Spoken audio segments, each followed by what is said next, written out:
Hello mga ka-winners! Biyahing Alabang muna tayo. Kasama natin si Vinny. VinFast. Winner.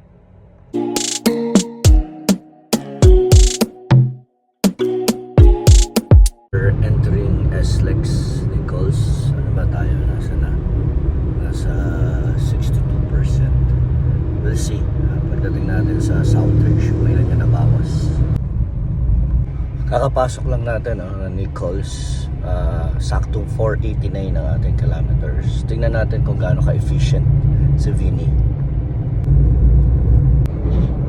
Check this out. Kaya rin naman tumakbo ni Vinny ng mga 80 to 100 kilometers. No? Top speed yata nito ng mga sa 120. Kalalagpas lang natin ng Bikutan, 2% na bawas sa atin. Exit na tayo. So 489, 495, technically 6 kilometers. 62%, 58%, 4% ang nabawas sa battery kay Vinny. So all the way tayo sa Southridge.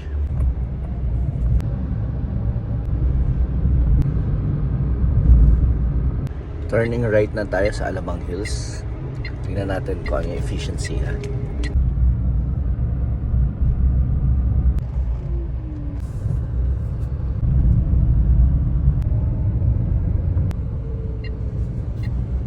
Okay, kakapasok lang natin mga ka-winners sa Southridge. Pag full stop tayo, tignan natin kung ilan ang total odometer natin.